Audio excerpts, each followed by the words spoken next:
लाडली बहन पार्ट 2। मामा जी के जाने के बाद सुमित ने अंजलि को अकेले में बुलाकर उससे पूछा।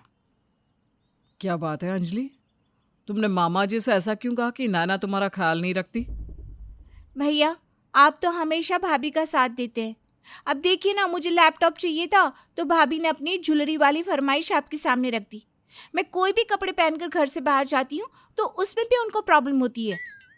ऐसी बात नहीं है अंजलि, तुम गलत समझ रही हो। नैना तुमसे बहुत प्यार करती है। अगर मैं तुम्हारा भाई हूं तो वो तुम्हारी भाभी। तुम्हें इस तरह किसी के सामने उसकी शिकायत नहीं करनी चाहिए थी। अरे मामा जी हमारे घर के हैं, मैंने कौन से पड़ोसियों से जाकर भाभी की शिकायत कर दी। भैया, आप तो कम से कम मुझसे इस तरह से बात मत कीजिए। अच्छा ठीक है अंजलि, देखो, तुम मेरी छोटी बहन हो और मैं तुमसे बहुत प्यार करता हूँ। मैं बस ये चाहता हूँ कि तुम आगे से कभी ऐसी कोई गलती ना करो। ठीक है भैया, ध्यान रखूंगी। कुछ दिनों के बाद अंजलि सुमित और नैना के कमरे में आती है।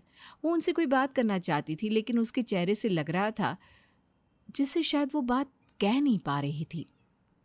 क्या बात है अंजलि, इतनी परेशान क्यों लग रही हो? आपने भैया भाभी को नहीं बताओगी क्या?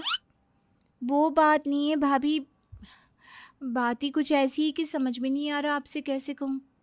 क्या हुआ अंजलि, क्या बात है? कोई परेशानी है क्या? नहीं भैया, वो बात यह है भैया कि मेरी कॉलेज में एक राहुल नाम का लड़का पढ़ता है। वो मुझे बहुत पसंद है और मैं उससे शादी करना चाहती हूँ।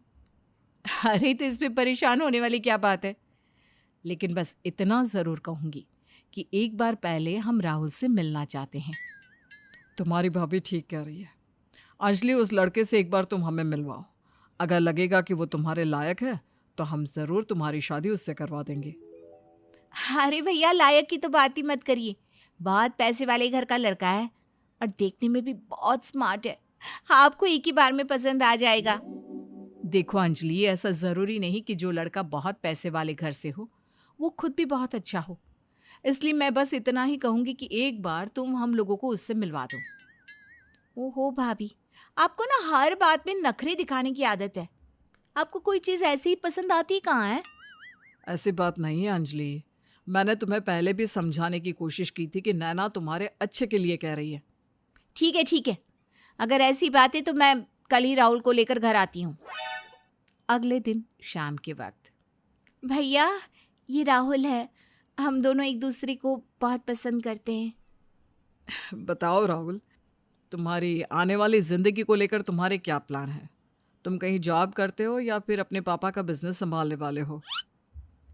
अभी इस बारे में मैंने कुछ सोचा नहीं है। जो होगा देखा जाएगा। लेकिन इस तरह से ज़िंदगी नहीं चलती। शादी के लिए तुम्हारा सेटल होना बहुत ज़रूरी है। ओहो भाभी, आप भी ना हर चीज में नखरे लगाती हो।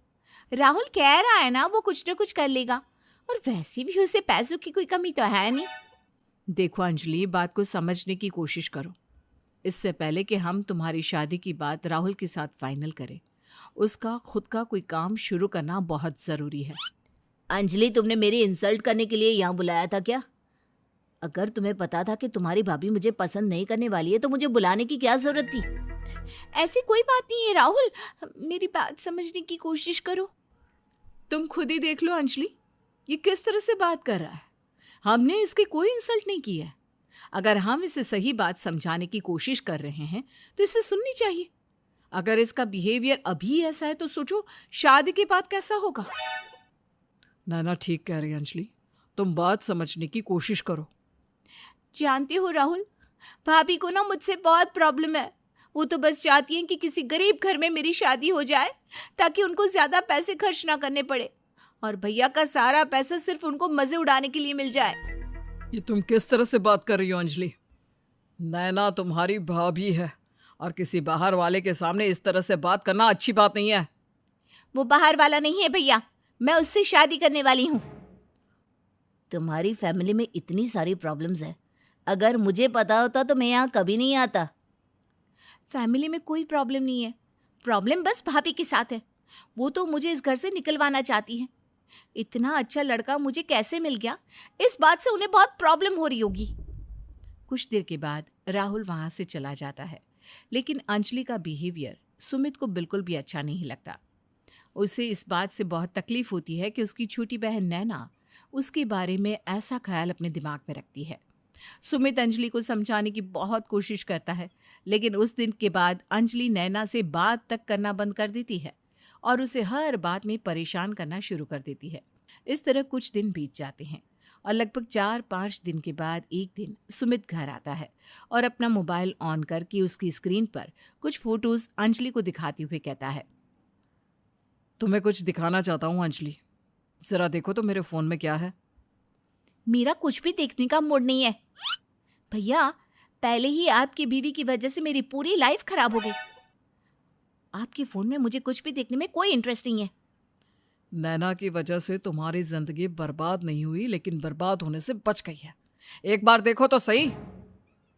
मैं जानती हूँ अंजलि, तुम्हारे साथ जो कुछ भी हुआ तुम उसके लिए मुझे जिम्मेदार समझती हो, लेकिन मैंने जो किया तुम्हारे भले के लिए किया, और इस बात का सबूत तुम्हारे भैया के फोन में एक बार देख तो लो।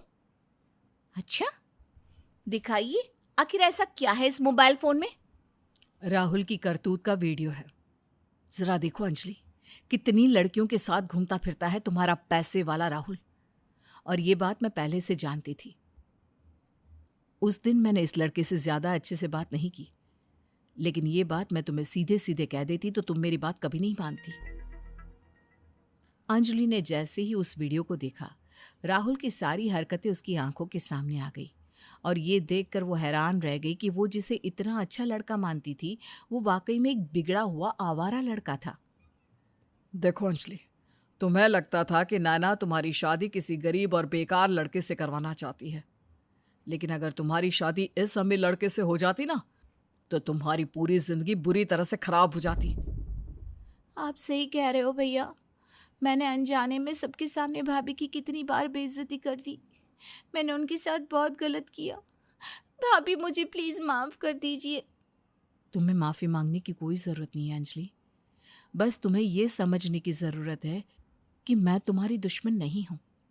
हाँ, मैं कभी कभी तुम्हारे भैया से अपने लिए कुछ चीजों की फरमाइश कर देती हूँ, लेकिन तुम्हारे लिए कभी कोई चीज ना आए ऐसा मेरा कोई इरादा नहीं होता।